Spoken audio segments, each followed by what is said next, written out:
Hi, second grade friends. Today's story is from Knowledge 5, Lesson 4, called Another War Already? Before I begin our read aloud, I'm going to introduce you to your vocabulary words. Your first vocabulary word for today's story is the word economy. Repeat after me. Economy. Economy is the system in which people buy, sell, or trade items or their services.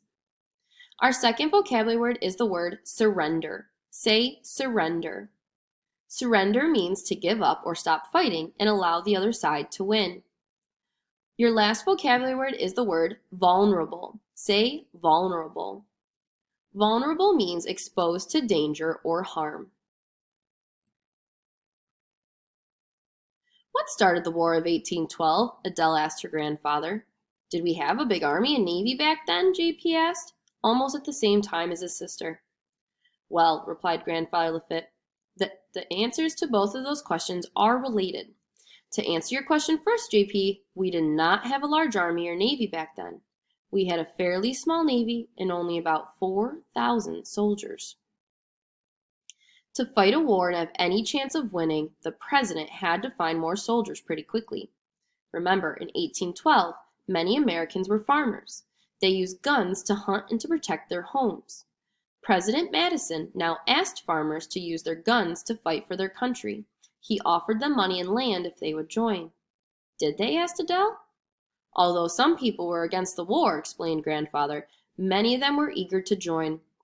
These soldiers didn't always get the best military training, though, and that is why in the beginning of the war, things did not go well for us.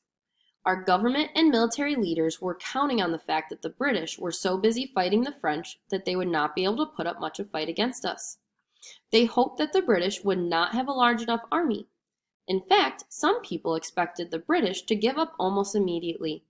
As it turned out, none of these assumptions were right. The British did not back down. As the weeks and months went on, they came up with a three-part plan to attack us.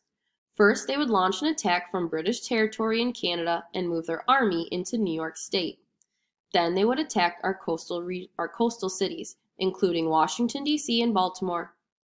Finally, they would try to capture New Orleans and gain control of the Mississippi River.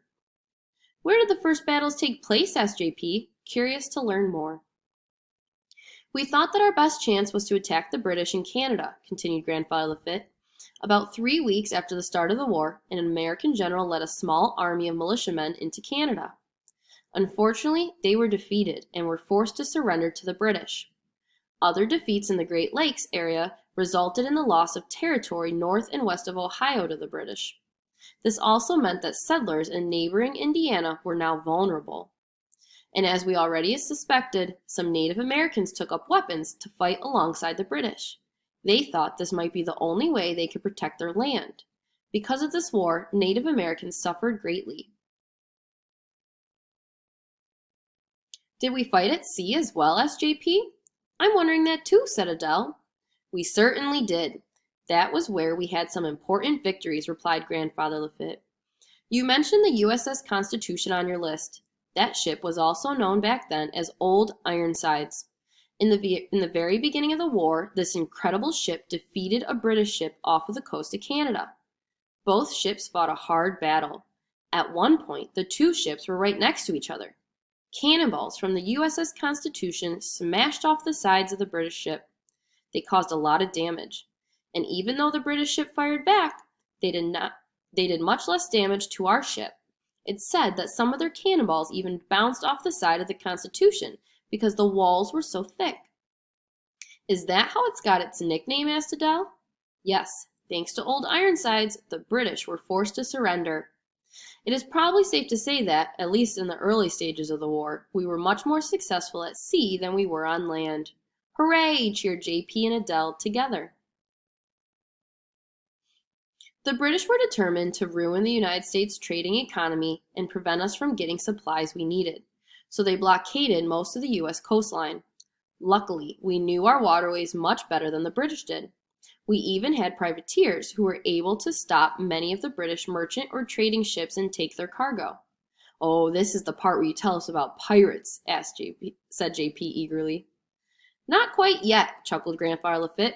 Many of the privateers in the War of 1812 were hired by the United States government. However, it's true some of these privateers had previously been pirates. There is one privateer in particular that I'm going to tell you about later, but we haven't quite gotten to that part of the story. Did the Americans think we would win the War of 1812? Asked Adele. We weren't sure, but we were determined not to give up, explained Grandfather Lafitte. The next year, we sent our army back into Canada. We took back the town we had lost so that we could protect our territories again. This gave us hope. We had another victory later that year when our Navy defeated an entire fleet of British ships on Lake Erie. Was that when we knew we would win? Asked JP. No, we were never completely sure that we could win, replied Grandfather. You see, by 1814, the end of the Napoleonic Wars was in sight. This meant that the British would have more soldiers and more naval ships available to spare. Now that they weren't busy fighting with France, they could turn their full attention toward the war with the United States.